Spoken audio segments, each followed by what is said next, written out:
Understand where we going, baby. Check it out with me. Les. So we do it under cover of the full moon, full moon, full moon, yeah. Yeah, she fell to her knees, say the Lord's Prayer. Some time to test with water to see if the Lord's there. They shooting up the schools, we wonder if the Lord cares. Divine intervention, wonder if the Lord dares interrupt the perfect balance. Good and evil to challenge, to hear the cries of those behind closed doors in silence, enraged by the violence. Still I turn around and draw that ghost down Collins, and I ain't looking back. Am I really that callous? Ambitions of a king with visions of a queen, spinning digits on a ring. My ring finger and middle finger is so close. You can love and hate the ones you really owe the most. A thin line, when it's good you still can overdose.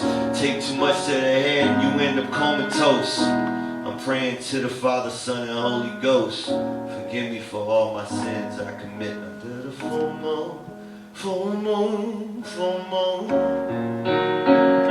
Under cover of the full moon, full moon, full moon. Under cover of the full moon, full moon, full moon. Under cover of the full moon, full moon. Full moon, yeah.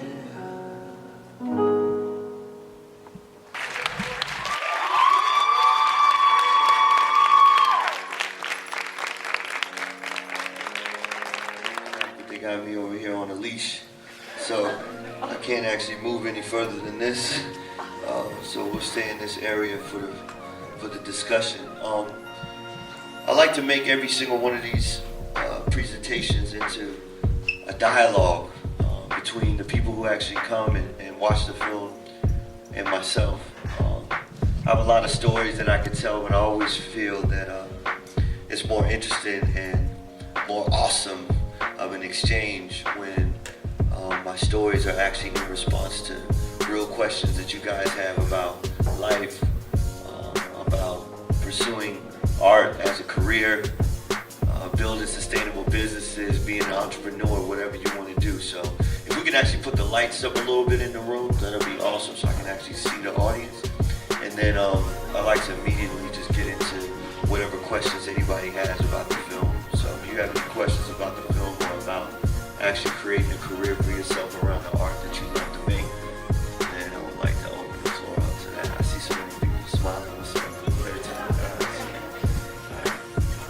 So any question, we'll open it up. Go ahead. What inspires you most? What inspires me most? The fan? What's that? Your fans?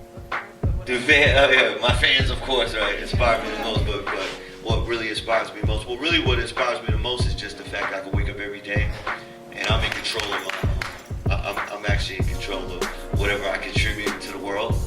So today, me being here, being able to actually share with y'all, that's so inspirational, right? Because it's not every day that you get the opportunity to actually touch a lot of people with what you're doing. And so that's something I don't take lightly. I understand it's a responsibility that I have as a musician, as somebody who has an audience, as somebody who can actually create a blueprint so other young people can follow it.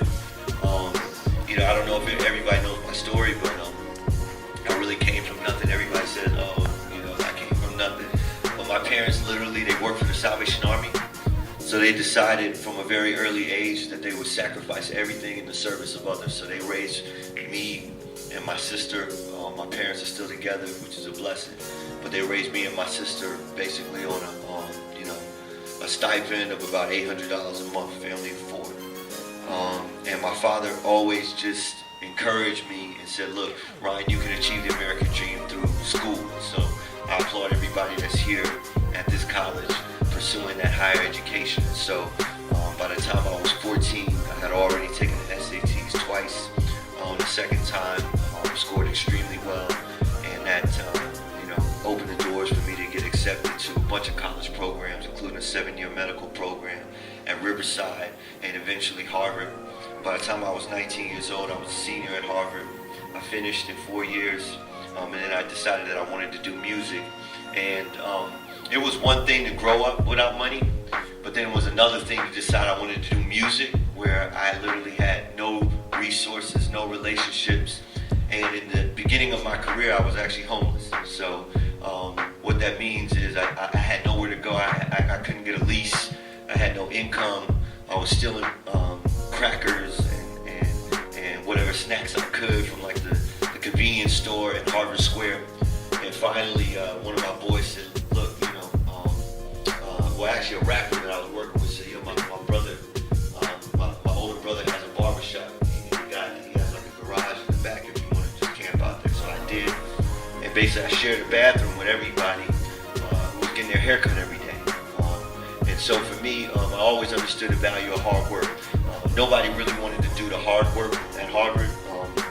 Traditionally, janitorial jobs, and even today, when you look at just American culture, right? Janitorial jobs, cleaning ladies, whatever it is, it's always for the immigrants and the minorities. And so at Harvard, what was something interesting about that is that if you were actually humble enough to actually go in and clean the bathrooms after people had their frat parties and people threw up and whatever, they would actually pay you more than everybody else because all the Harvard students were privileged. They didn't want to do that. So I was humble enough to say I wanted to actually get my hustle on, earn some money. And so that's what I did is I cleaned toilets at Harvard so I could make a little money. And then eventually I said, man, that's for the birds. I want to start my own business. And I had actually gone to Stockton Barber College, and there were a bunch of people who were in fraternities, just African-American fraternities that, they weren't really allowed to have those fraternities on campus, but people pledged anyway. And every weekend they would throw parties because Boston is such a big college town. They would throw parties, and all the brothers, whether it was alphas, kappas, Qs, they would come through and they would need to get their haircut because at Harvard there was no black barbers. So, if you wanted to get your haircut, you had to go to Central Square or take the #1 bus all the way to the hood. So I was cutting hair to make money, but when I graduated, like I said, I didn't have a job. I didn't have any means of generating income. I knew I wanted to do music, and so I really legitimately started from the bottom. And it was just really a function of, number one, knowing what I love to do, which was music, and number two, understanding that if I really wanted to make it, I needed to work harder than anybody else in the game in order to get to a level where I was actually making more than the average American or more than just the average human being, right? So in order to extract more out of life, I knew I needed to give more, whether that was of my time or my talent or of my energy or resources. And I really just gave everything that I had. And I knew that, and if I could share anything with y'all, I just understand that most people, they have dreams, but they fail to understand just how many other awesome people there are in the world who are also pursuing that same dream. And if you really want to have outsized rewards, right? So I built literally from zero income to being homeless behind a barbershop to becoming a multi-millionaire and generating millions and millions of dollars, not only for myself, but for people who are on my team and people who are working with me, and attorneys and managers and lawyers and publishing companies, and really generating significant income out of nothing, right? No office space, no phone, no nothing, into turning something that I love to do into $1 million enterprise. And the way that was able to be achieved was just the fact that I'm inspired, like in response to your question, I'm inspired by the idea that every single day you write your history, right? You are responsible for the story that you want to write for that day. So I don't know what stories you want to write. Maybe it's a story you want to write with a girl or a guy that you're into, or maybe it's a story you want to write with a professor, or a story you want to write with your community, or whatever you want to do. Maybe you're an entrepreneur. Maybe you want to write a song. Whatever you want to do, you're responsible every single day, and I'm responsible every single day. We're equal. We start with the same amount of hours in the day, and it's kind of up to us what we actually do with those hours and what we actually give, because when you give the most, that's when the world returns value to you. And so for me, I'm just inspired by whatever value I can provide every single day. So. Being at your life, your career at this point, would you tell the younger you anything different, to do anything different? Now I understand everything happens for a reason. life. I believe that, you know, whether it's a mistake or something went wrong, it happened for a reason. Would you tell the younger you anything different, to do anything different now? Yeah, so the question is, knowing everything that I know now, would I tell the younger Ryan to do anything different? And a couple of things. You touched on a great point. First of all, if I told the younger me to do anything different, more than likely I wouldn't be here right now, right? Because the reason I'm here is literally because of every other decision that I've made leading up to this point, right? And number two, really, like I was saying before, my entire blueprint for success was always just number one, find what I'm passionate about, and number two, just have the work ethic that literally trumps anybody else's work ethic, right? So I think that if I could tell the younger me, that's what I would do, but I was already doing that at that age. And so instead of telling the younger me, but instead of telling the younger me what I shouldn't do, right? Because I don't really have control over that. That's the reason why I make the investment to come to colleges and universities to tell younger versions of myself, right?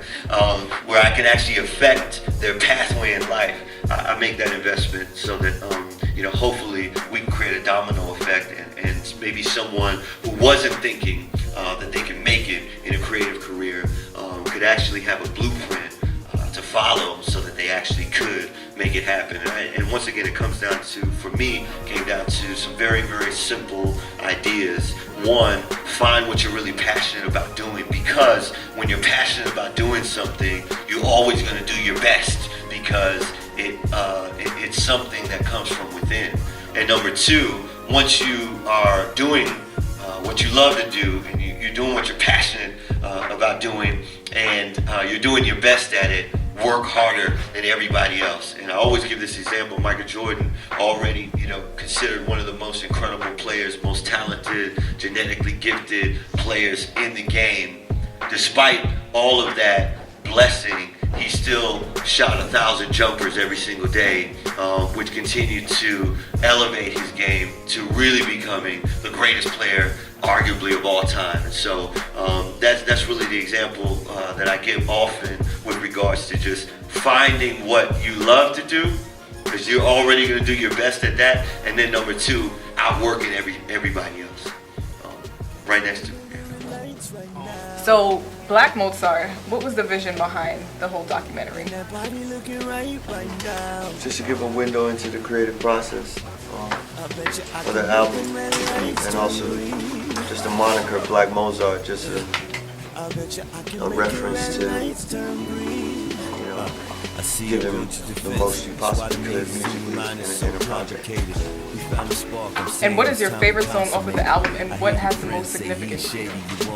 The album's supposed to be really enjoyed as a body of work, so that's how I always enjoy it. I enjoy it as a full body of work, so it's only an hour of music, so I guess the album as complete thought, that's my favorite. And what's the second question? Oh, well, at the end of the movie, I remember you and the young lady were jumping on the bed, but what happens after? Because it just cuts off. What happens after, just real life happens after, and,